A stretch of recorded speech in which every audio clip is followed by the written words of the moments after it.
Italia bukan sekadar negara, ini adalah simfoni emosi, keindahan, dan gairah. Sebuah tempat di mana Anda bisa bermain ski di pagi hari, berenang di laut saat sore, menyeruput espresso saat matahari terbenam, dan berjalan-jalan di antara karya agung yang telah berdiri selama berabad-abad. Apa yang membuat Italia mampu memikat dunia hanya dalam sekejap? Ikuti kami dalam perjalanan yang tak terlupakan ini. Tonton videonya dan biarkan Italia mencuri hati Anda. Lokasi geografis dan iklim yang beragam di Italia. Terletak di Eropa Selatan dan terkenal dengan bentuknya seperti sepatu bot, Italia adalah negeri tempat elemen alam yang kontras berpadu dalam harmoni. Ini adalah salah satu dari sedikit negara di dunia di mana pegunungan dan laut bisa berdampingan begitu indah. Di utara, pegunungan Alpen yang perkasa membentang di seluruh lanskap, tidak hanya sebagai penghalang hebat terhadap angin dingin dari utara, tetapi juga sebagai surga bagi para pecinta olahraga musim dingin, terutama ski. Namun hanya beberapa jam berkendara ke selatan, para pengunjung bisa bersantai di pantai yang disinari matahari dan berenang di perairan hangat Laut Tengah. Kontras yang mencolok ini, antara puncak bersalju dan pantai keemasan, menjadikan Italia negara dengan keberagaman iklim dan geografi yang luar biasa. Di sini, Anda bisa bermain ski di pagi hari dan berenang di laut pada sore hari. Namun lebih dari sekadar bentang alam, Italia adalah bukti hidup bagaimana ekstrem alam bisa berpadu secara mulus. Dari dinginnya musim dingin hingga hangatnya musim panas, keindahan alam Italia menawarkan pengalaman yang menggoda dan tak terlupakan. Dan sungguh, di mana lagi Anda bisa meluncur menuruni gunung di pagi hari lalu, mengakhiri hari dengan menyesap anggur di tepi laut mengenakan pakaian renang, hanya di Italia. Jadi beritahu kami, apakah Anda tim salju atau tim matahari? Atau Anda hanya datang demi pasta seperti kebanyakan dari kita? Tekan tombol play itu dan biarkan Italia mengagumkan Anda, dan mungkin juga anggaran liburan Anda. Warisan budaya dan sejarah Italia. Sebagai tempat lahir peradaban Romawi kuno, Italia memiliki warisan budaya yang luar biasa dengan 55 situs warisan dunia UNESCO, jumlah tertinggi di dunia. Landmark ini tidak hanya terbatas pada Kolosium yang terkenal, Menara Pisa yang miring, atau kota Renaissance Florence. Mereka juga mencakup peninggalan sejarah hidup yang mewujudkan pencapaian manusia selama ribuan tahun. Setiap monumen ibarat buku terbuka, menceritakan kisah-kisah kemenangan, kekalahan, revolusi, dan kreativitas. Dari jalanan berbatu hingga reruntuhan Pompei yang runtuh, dari kubah gereja hingga patung-patung Renaissance, semuanya di Italia menghembuskan semangat sejarah. Yang membuat Italia unik adalah kenyataan bahwa masa lalunya belum tenggelam dalam bayang-bayang. Ia terus hidup berdampingan dengan masa kini. Keajaiban arsitektur ini bukan hanya untuk dikagumi, tetapi untuk dirasakan. Mereka memungkinkan para pengunjung mengalami denyut sejarah, naik turunnya kekaisaran, dan warisan abadi dari kecerdikan manusia dalam setiap detail yang terjaga. Keanekaragaman budaya dan identitas regional. Meskipun populasi Italia mayoritas adalah etnis Italia, negara ini ditandai oleh keragaman regional yang kaya dan terlihat jelas. Setiap bagian Italia memiliki gaya hidup, bahasa, kuliner, tradisi, dan identitasnya sendiri. Di selatan, terutama di tempat-tempat seperti Sisilia, hidup berjalan dengan ritme yang lebih lambat dan masyarakat menghargai kebebasan, kehangatan, dan rasa kebersamaan yang mendalam. Sebaliknya di utara, terutama Milan, memancarkan keanggunan, keteraturan, dan kecanggihan, menjadikannya salah satu ibu kota mode dan desain di Eropa. Perbedaan ini tidak hanya sosial, namun tercermin juga dalam cara orang berbicara, makan, dan mengekspresikan diri. Setiap wilayah memiliki dialek, kelezatan kuliner, festival, dan kebiasaan masing-masing. Bepergian ke seluruh Italia terasa seperti melintasi dunia baru di setiap pemberhentian. Negara ini bukan monolit budaya, melainkan kumpulan mikro dunia yang unik dan hidup berdampingan di bawah satu identitas bersama. Kain warna-warni identitas regional ini membuat Italia dinamis, penuh warna, dan terus berkembang. Ini adalah negara yang dengan cakap melestarikan tradisi kunonya sambil merangkul modernitas dan inovasi. Keindahan dan pesona wanita Italia, perpaduan gaya dan karisma nasional. Wanita Italia telah lama dirayakan sebagai ikon global dalam hal keanggunan, pesona, dan kemandirian. Daya tarik mereka tidak hanya pada permukaan, namun terletak pada kehadiran mereka yang penuh percaya diri, keyakinan diri mereka, dan individualitas mereka yang berani. Baik di Roma maupun Milan, melihat seorang wanita dalam mantel kasmir, mengenakan sepatu hak ramping dan menyeruput espresso di sudut jalan, bukan sekadar gaya. Itu adalah pernyataan hidup. Sejak usia muda, wanita Italia sudah terbiasa dengan dunia mode, seni, dan budaya. Paparan ini memupuk rasa gaya mereka yang halus dan bakat alami dalam mengekspresikan diri. Tidak seperti kecantikan sintetis yang sering digambarkan oleh media massa, wanita Italia tidak mengejar kesempurnaan buatan.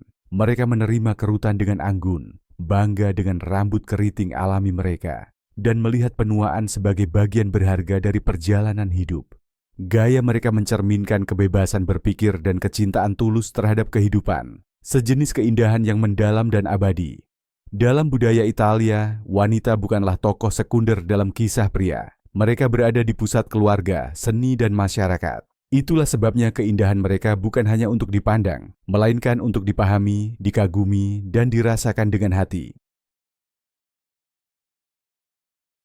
Kuliner dan tradisi, warisan hidup dari setiap wilayah Italia. Masakan Italia bukanlah produk dari tren modern atau globalisasi makanan cepat saji. Ia adalah hasil dari ribuan tahun tradisi, kebanggaan regional dan evolusi makanan sederhana dan jujur yang cermat. Berakar pada lanskap lokal dan dibentuk oleh ritme musiman, setiap hidangan mencerminkan asal-usulnya. Dari kemangi aromatik yang mendefinisikan pesto alla Genovese, dari Genoa hingga ikan teri asin yang kaya dalam pizza Neapolitan, setiap bahan menceritakan kisah tentang tanah, laut, matahari, dan generasi yang mewariskan pengetahuan secara turun-temurun. Keanekaragaman kuliner Italia sungguh menakjubkan. Di utara, Anda akan menemukan risotto yang kaya, saus berbasis mentega, dan hidangan pegunungan yang mengenyangkan. Di selatan, masakannya menjadi cerah dan bersemangat dengan tomat yang tegas, zaitun, buah jeruk, dan rempah-rempah. Di antaranya terdapat ratusan mikrowilayah, masing-masing dengan keistimewaan tersendiri, dari trufel Umbrian hingga arancini Sisilia. Konsep makanan lokal bukanlah tren di Italia, itu adalah hak sejak lahir. Namun makanan Italia bukan hanya soal apa yang ada di piring, melainkan bagaimana itu dibagikan. Makan adalah momen sakral. Keluarga berkumpul bukan hanya untuk makan, tetapi untuk berbicara, berdebat, tertawa, dan mencintai. Di sekitar meja, ikatan diperkuat dan kenangan tercipta. Berbeda dengan banyak budaya modern yang makan sambil lalu, orang Italia meluangkan waktu mereka. Mereka memilih bahan-bahan segar dari pasar lokal, tempat mereka mengenal nama petaninya. Mereka memasak dengan perlahan, sering bersama, mengikuti resep leluhur yang memberi ruang bagi intuisi dan penyesuaian. Lebih dari sekadar gizi, makanan Italia memikul makna spiritual. Ini adalah bentuk rasa syukur atas tanah, atas tangan yang memanen, dan atas orang-orang yang duduk di meja. Makan di Italia berarti ikut serta dalam ritual budaya yang merayakan bukan hanya keberlangsungan hidup, tetapi juga keindahan, keterhubungan, dan perhatian. Itulah mengapa kuliner Italia mampu bertahan melewati ujian waktu, dan mengapa ia secara diam-diam namun kuat menjadi salah satu tradisi kuliner paling berpengaruh dan dicintai di dunia. Budaya kopi Italia, ketika espresso membawa sebuah filsafat hidup. Di Italia, kopi jauh lebih dari sekadar kafein. Itu adalah ritual, jeda, dan filsafat. Ia mewakili penghormatan bangsa terhadap kenikmatan sederhana dan kekuatan untuk hadir sepenuhnya. Sementara banyak budaya menggunakan kopi sebagai bahan bakar untuk melewati hari yang sibuk, orang Italia melihatnya sebagai momen untuk memperlambat, mengumpulkan pikiran, dan terhubung dengan orang lain. Ini mencerminkan semangat dolce far niente, seni manis untuk tidak melakukan apa-apa, untuk sekadar ada. Masuklah ke bar Italia pada umumnya, dan Anda akan melihat penduduk lokal berdiri di konter, menyeruput espresso kecil yang disajikan dengan presisi dan kebanggaan. Itu cepat, tapi tak pernah tergesa-gesa. Tidak ada gelas kertas, tidak ada tutup untuk dibawa pulang, tidak ada minum sambil berjalan. Cangkirnya kecil, karena momennya kecil, tapi lengkap. Ada keheningan, kontak mata, seringkali beberapa kata dengan barista. Ini bukan tentang multitasking, ini tentang kesadaran. Lebih dari sekadar minuman, budaya kopi Italia membawa kisah tentang komunitas dan kemurahan hati. Tak ada ilustrasi yang lebih indah dari ini selain tradisi cafe sospeso, kopi yang digantung. Ketika seseorang membayar satu kopi tambahan untuk orang asing yang membutuhkan, itu adalah tindakan kebaikan yang diam dan anonim. Ini adalah pengingat bahwa keramahan dan martabat adalah milik semua orang. Di lingkungan tua, kafe tradisional berfungsi sebagai pusat komunitas. Lelaki tua bermain domino, anak muda berdebat tentang politik atau sepak bola, seniman mencoret-coret di buku catatan. Tempat-tempat ini hangat, intim, dan sangat manusiawi. Ruang di mana hidup berkembang, satu espresso pada satu waktu. Pada akhirnya, budaya kopi Italia adalah metafora tentang bagaimana orang Italia memilih untuk hidup. Ini tentang menikmati kebahagiaan kecil, terhubung secara mendalam, dan memperlakukan bagian kehidupan yang paling biasa dengan perhatian dan upacara. Secangkir kopi di sini bukan sekadar minuman, itu adalah filsafat, diekspresikan dalam setiap tegukan. Pernahkah Anda meminum kopi yang terasa seperti terapi jiwa? Jika belum, maka Anda mungkin belum mencoba espresso di Italia. Terus tonton untuk mengetahui mengapa. Di sini, secangkir kopi kecil bisa membawa seluruh filosofi hidup.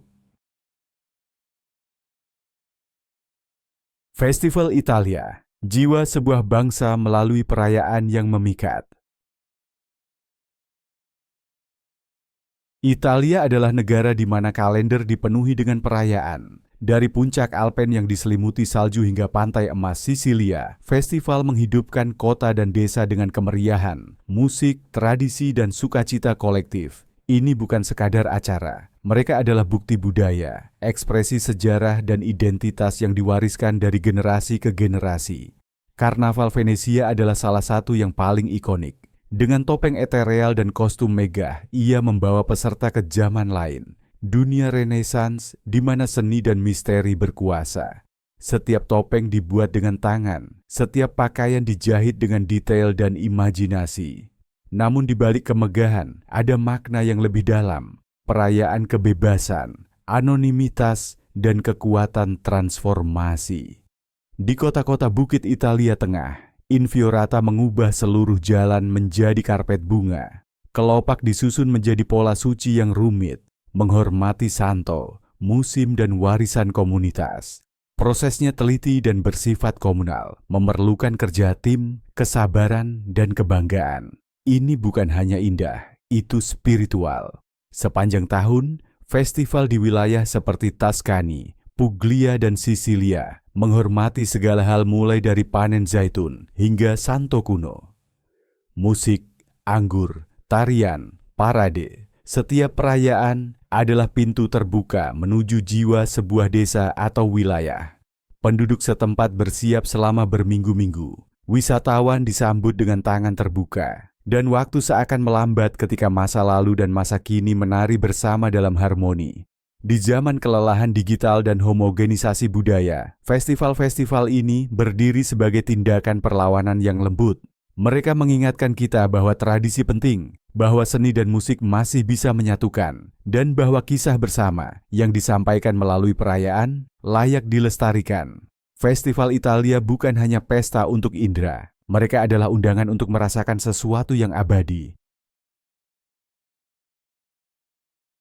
Opera dan musik, jantung artistik Italia yang bergema ke seluruh dunia.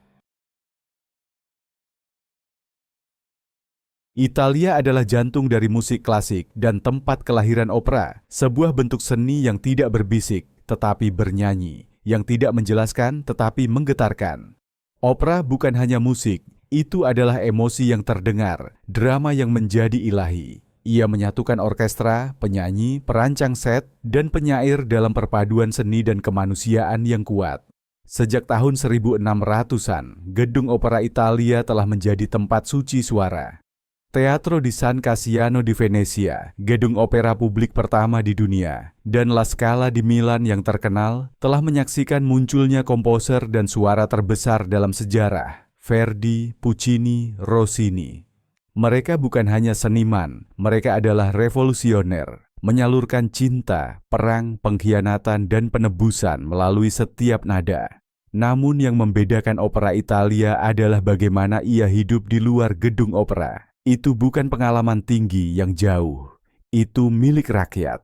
Di kota-kota Italia, Anda bisa menghadiri pertunjukan dengan harga lebih murah daripada makan malam mewah. Dan bahkan jika Anda tidak mengerti kata-katanya, Anda akan merasakan setiap emosi, karena opera berbicara dengan bahasa hati. Anda juga akan menemukan musik di jalanan. Seorang pemain akordeon menyanyikan lagu untuk pasangan di dekat air mancur Trevi. Pemain biola memainkan karya Vivaldi di alun-alun Florence. Seorang bariton menyuarakan aria di Senja Roma. Musik tidak dipentaskan, ia dibagikan. Bagi orang Italia, musik adalah sesuatu yang alami seperti bernapas. Ia mengekspresikan apa yang tak bisa dikatakan kata-kata. Ia mengikat generasi dan ia menyemarakkan kehidupan sehari-hari dengan drama dan keanggunan.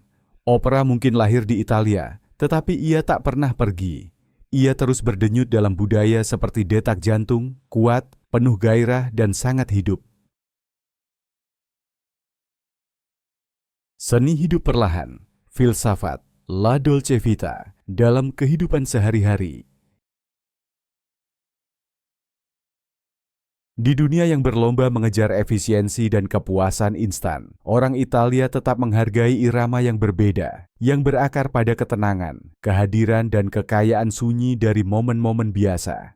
Ini bukan kemalasan, ini adalah kebijaksanaan. Orang Italia memahami sesuatu yang sering dilupakan banyak orang. Bagian paling bermakna dari hidup tidak terungkap dalam kecepatan, tetapi dalam kelambatan. Mereka tidak makan sambil terburu-buru. Mereka berkumpul di meja. Waktu makan bisa berlangsung berjam-jam, disertai percakapan yang mengalir, tawa lepas, dan dentingan gelas anggur. Makan siang di pertengahan minggu bisa terasa seperti sebuah perayaan. Bekerja bukan hanya untuk bertahan hidup, tetapi untuk tujuan, seni, dan keseimbangan. Dan persahabatan bukan kewajiban kasual, melainkan ritual berharga, terjalin dalam hidup seperti sinar matahari di antara ranting zaitun. Gagasan La Dolce Vita, hidup yang manis, bukan tentang kemewahan atau kesenangan berlebih. Ini tentang kegembiraan yang disengaja. Ia ditemukan dalam hembusan angin, melalui kemeja linen saat berjalan di tepi laut, dalam cahaya sore keemasan yang memantul di batu-batu jalan, atau dalam satu teguk espresso yang sempurna di bawah pergola saat senja. Itu ada dalam langkah pagi ke pasar, cara roti diiris dengan tepat, dan kesabaran merawat geranium di balkon. Bahkan tindakan terkecil dalam kehidupan sehari-hari, orang Italia ditandai dengan perhatian. Cara mereka memilih keju, cara mereka melipat serbet, cara mereka berhenti untuk menikmati matahari terbenam alih-alih melewatinya begitu saja. Orang Italia hidup dengan kesadaran bahwa waktu bukan musuh, melainkan hadiah. Dan dengan merangkul irama lembutnya, mereka menemukan kembali sesuatu yang sering dilupakan dunia modern, bahwa kegembiraan, makna, dan kedalaman ditemukan dalam detail. Di Italia, kebahagiaan tidak diukur dengan kuantitas atau kecepatan, tetapi oleh keanggunan setiap momen. La Dolce Vita bukan mimpi, itu adalah cara menjalani hidup. Venesia, kota yang mengapung di antara kenyataan dan legenda. Venesia bukanlah kota yang bisa dijelaskan, ia harus dialami. Bangkit seperti mimpi dari Laut Adriatik, Venesia adalah paradoks hidup, tergantung di antara air dan langit, antara sejarah dan mitos, antara ketahanan dan rapuh. Ini adalah kota di mana setiap riak, setiap lengkungan, setiap gema menceritakan kisah yang lebih tua dari ingatan. Dibangun di atas lebih dari 100 pulau kecil, dijahit bersama oleh labirin kanal dan jembatan batu, Venesia menantang logika dan gravitasi. Di sini, gondola meluncur dengan tenang di bawah fasad gotik. Pantulannya bergetar di air hijau kebiruan. Anda tidak sekadar berjalan di Venesia, Anda berkelana, Anda tersesat, Anda menemukan halaman tersembunyi, gereja sunyi, dan patung-patung yang aus oleh waktu yang seakan membisikkan rahasia dari abad-abad silam. Tidak ada mobil, tidak ada kebisingan modern, hanya percikan lembut dayung, dentang lonceng dari kejauhan, dan sesekali nyanyian yang melayang melalui udara berkabut. Dari kemegahan Basilika Santo Markus hingga keindahan suram gang-gang tua yang runtuh, setiap sudut Venesia terasa seperti set panggung dalam opera yang dikomposisikan oleh waktu itu sendiri. Namun Venesia lebih dari sekadar kota, ia adalah simbol, cermin dari kefanaan dan keindahan, dari kecerdikan manusia yang berani membangun hal yang mustahil.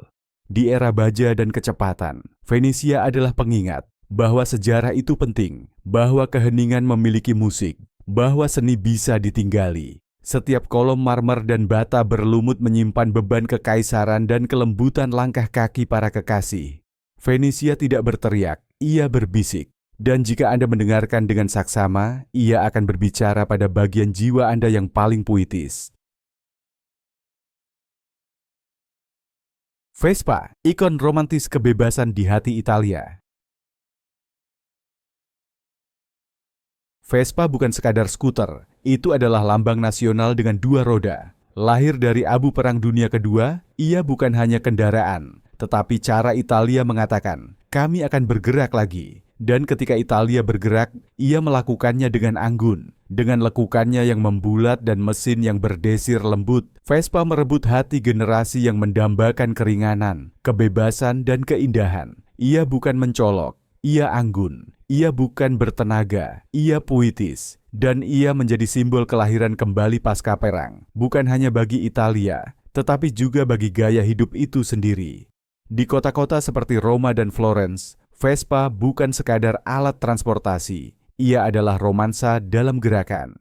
Bayangkan sepasang kekasih melaju di jalur sempit, syalnya berkibar di angin, tawanya menggema di jalanan yang disinari matahari. Vespa mewakili jenis kebebasan khas Italia, bukan hanya untuk pergi ke suatu tempat, tetapi untuk merasakan sesuatu di sepanjang jalan. Ini sama pentingnya dengan perjalanannya seperti dengan tujuannya. Ia telah membintangi film, menginspirasi lagu, dan menjadi bagian dari imajinasi Italia. Namun Vespa tetap demokratis sekaligus ikonik. Ia milik mahasiswa, seniman, tukang roti, dan kekasih. Ia tidak menuntut kemewahan. Ia mengundang kegembiraan.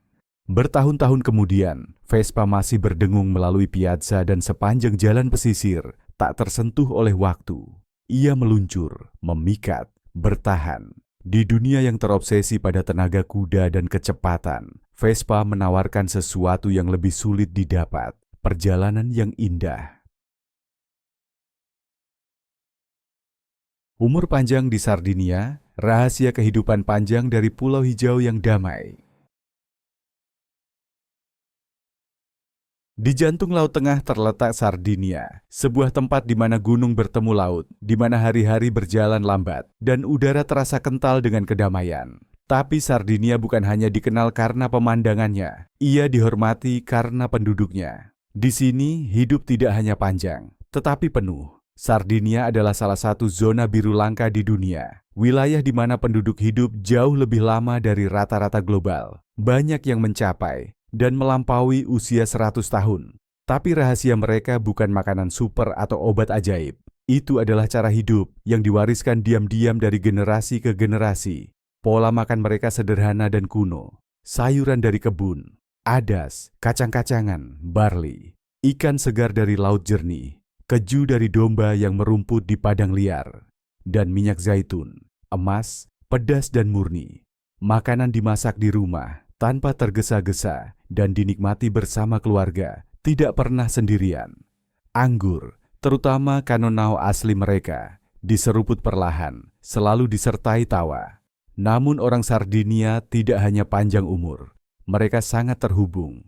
Para lansia tidak mengasingkan diri. Mereka adalah pilar keluarga, guru kebijaksanaan, dan simbol kekuatan.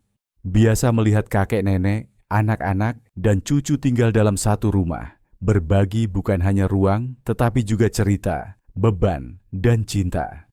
Mereka bangun bersama matahari. Mereka berjalan di perbukitan. Mereka mengolah tanah. Mereka beristirahat saat lelah dan sering merayakan hidup. Komunitas di sini bukan kemewahan, tetapi kebutuhan. Orang saling memperhatikan. Orang asing menyapa Anda. Waktu diukur bukan dalam tenggat waktu, tetapi dalam musim. Di Sardinia, penuaan bukanlah tragedi. Itu adalah kemenangan. Bukti dari keseimbangan, kerendahan hati, dan hidup yang dijalani dengan baik. Semoga Anda hidup hingga 100 tahun. Bukan sekadar doa di sini. Itu adalah cara untuk mengatakan, semoga Anda hidup dengan mendalam, penuh cinta, dan dengan sukacita. Bank Parmesan, saat keju menjadi emas putih Emilia-Romagna. Di jantung wilayah subur Emilia-Romagna, yang sering disebut dapur Italia, ada sistem perbankan yang aneh namun sepenuhnya nyata, Bank Parmigiano Reggiano. Di sini, roda keju raksasa disimpan di dalam ruang berpendingin dan digunakan sebagai jaminan untuk pinjaman bank, sama seperti properti atau logam mulia. Kedengarannya mungkin tidak biasa, tetapi bagi orang Italia, Parmigiano bukan sekadar makanan. Itu adalah produk warisan, dilindungi secara ketat dalam hal asal-usul, metode produksi, dan proses pematangan. Satu roda bisa seberat 40 kg dan dirawat dengan hati-hati selama 12 hingga 36 bulan. Semakin lama ia matang, semakin kaya rasanya, dan semakin tinggi nilainya di pasar, mirip dengan anggur berkualitas. Model perbankan unik ini adalah perpaduan antara tradisi dan keuangan, antara seni membuat keju dan inovasi ekonomi pertanian. Ini juga membuktikan bahwa Italia tidak sekadar melestarikan warisan kuliner, tetapi juga mengangkatnya menjadi aset finansial yang sesungguhnya. Dalam hal ini, roda keju bukan hanya untuk dimakan, tetapi juga untuk diinvestasikan. Hidup bersama keluarga, budaya koneksi multigenerasi di bawah satu atap. Sementara banyak budaya barat mendorong kaum muda untuk pindah dan hidup mandiri sejak dini, di Italia sangat umum bagi anak-anak untuk tinggal bersama orang tua hingga usia 30-an. Dan hal itu tidak dianggap sebagai ketergantungan. Sebaliknya, ini merupakan cerminan jelas dari budaya berorientasi keluarga yang sangat kuat, dibangun atas dasar cinta, kesetiaan, dan tanggung jawab. Dalam masyarakat Italia, keluarga bukan sekadar sistem dukungan. Itu adalah jantung spiritual kehidupan sehari-hari. Makan bersama keluarga adalah momen sakral di mana para anggota, tidak peduli seberapa sibuknya, berusaha keras untuk berkumpul di meja makan. Tinggal bersama orang tua tidak semata-mata soal menghemat uang. Ini juga cara untuk merawat kakek nenek, berbagi kebijaksanaan hidup, dan mempertahankan ikatan emosional yang erat. Gaya hidup multigenerasi ini tidak hanya menumbuhkan kehangatan dan kasih sayang, tetapi juga berkontribusi pada kesejahteraan mental dan harapan hidup yang tinggi di Italia. Ini mencerminkan filosofi hidup yang unik. Kedewasaan tidak ditentukan oleh meninggalkan rumah, tetapi oleh menjaga dan memelihara hubungan paling intim yang kita miliki. Biaya hidup, gaya hidup, elegan dengan harga yang mengejutkan terjangkau. Italia telah lama dikaitkan dengan mode mewah, masakan lezat, dan gaya hidup yang dipenuhi seni serta keanggunan. Namun di balik fasad glamor kota-kota seperti Milan atau Florence, biaya hidup di banyak bagian Italia ternyata cukup terjangkau. Terutama bila dibandingkan dengan negara maju, seperti AS Barat, Inggris, atau Swiss. Sewa di kota kecil atau wilayah pedesaan seringkali jauh lebih rendah, dengan banyak pilihan tempat tinggal yang menawan dan lengkap, dekat dengan alam. Makanan segar dan berkualitas tinggi tersedia dengan mudah di pasar lokal dengan harga yang wajar dan kualitas selalu dijamin. Transportasi umum, dari bus kota hingga kereta cepat yang menghubungkan kota-kota besar, sangat efisien, memudahkan mobilitas tanpa perlu memiliki mobil. Keterjangkauan ini memungkinkan warga Italia mempertahankan kualitas hidup yang tinggi, istirahat santai di kafe, makan malam panjang, liburan rutin, Semuanya tanpa perlu penghasilan besar. Mereka tidak terburu-buru dan mereka tidak berfoya-foya. Sebaliknya, mereka memilih untuk hidup dengan anggun dan penuh niat, sejalan dengan keyakinan bahwa kebahagiaan tidak terletak pada kemewahan materi, tetapi dalam menikmati kesenangan sehari-hari secara penuh kesadaran. Gaya hidup dan mode kelas atas saat Italia memakai identitas keanggunan. Italia bukan hanya tempat kelahiran rumah mode bergengsi seperti Gucci, Prada, dan Valentino. Itu adalah negara di mana mode meresap ke dalam ritme kehidupan sehari-hari. Orang Italia tidak berpakaian bagus untuk pamer. Mereka berpakaian bagus karena hal itu tertanam dalam DNA budaya mereka, sebagai cerminan dari rasa hormat pada diri sendiri dan kesadaran sosial. Dari jalan haute couture di Milan, ibu kota mode dunia, hingga gang berbatu di Florence, rasa gaya yang anggun ada di mana-mana. Baik itu seorang wanita tua yang berbelanja di pasar pagi, atau seorang profesional muda yang berjalan menuju kantor, perhatian terhadap detail dalam berpakaian, memadukan busana, dan membawa diri mereka menciptakan standar kecantikan yang khas. Di Italia, mode bukanlah kemewahan yang jauh. Itu adalah bahasa diam di mana orang-orang menceritakan kisah mereka tanpa perlu berkata-kata. Arsitektur, desain interior, masakan, musik, semuanya dikurasi dengan kelembutan dan rasa kelas. Dan justru gaya hidup inilah, hidup dengan selera, hidup dengan estetika, yang membuat Italia dikagumi di seluruh dunia. Sebuah negara di mana keindahan bukanlah hak istimewa kaum elit, melainkan standar hidup bagi semua. Kontras antara orang Sisilia dan Milan, dua kutub yang berlawanan dalam harmoni budaya Italia. Salah satu aspek paling memikat dari daya tarik Italia terletak pada keberagaman regionalnya. Mungkin paling jelas tercermin dalam kontras mencolok antara orang Sisilia dari selatan, terutama Pulau Sisilia, dan orang Milan dari utara, pusat ekonomi Milan. Meskipun keduanya adalah orang Italia, gaya hidup, nilai-nilai, kuliner, dan ekspresi budaya mereka sangat berbeda, hingga terasa seperti dua dunia yang berbeda dalam satu negara. Orang Milan umumnya diasosiasikan dengan modernitas, industri, efisiensi, dan mode kelas atas. Mereka menjalani kehidupan yang cepat, berorientasi pada karier, dan selaras dengan tren global.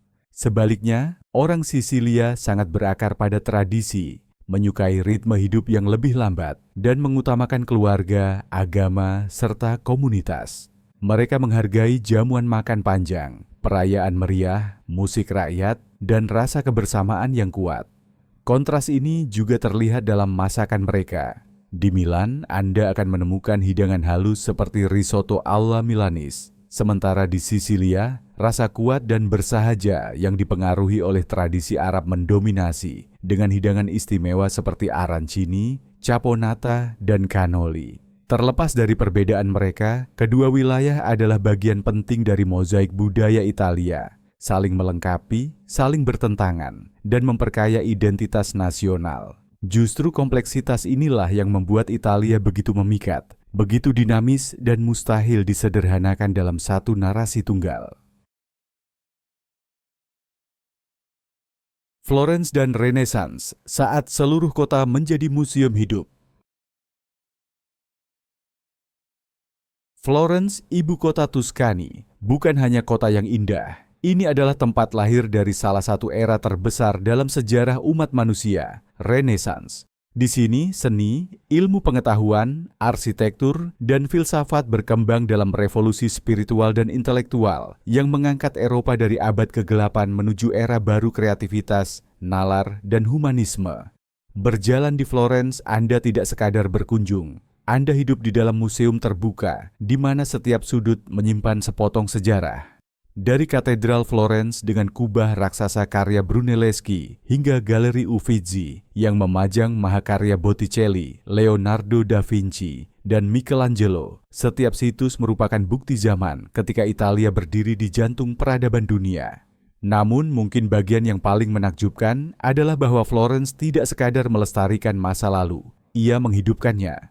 Sekolah seni, bengkel kulit, dan studio desain masih berkembang di kota ini, seolah semangat Renaissance tak pernah padam. Bagi setiap pengunjung, Florence bukan sekadar destinasi. Ia adalah kebangkitan jiwa, penyulutan kembali keindahan, dan kerinduan mendalam untuk mencipta. Pikir Anda sedang menonton video wisata? Pikir lagi.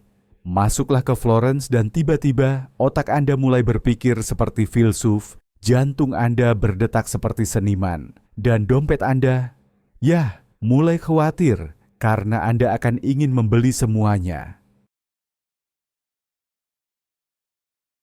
Dan itulah Italia, sebuah negeri di mana keindahan tidak hanya dilihat, tetapi sungguh-sungguh dirasakan. Dalam setiap hidangan, setiap hembusan angin, setiap dentang lonceng yang menggema di piazza yang sunyi.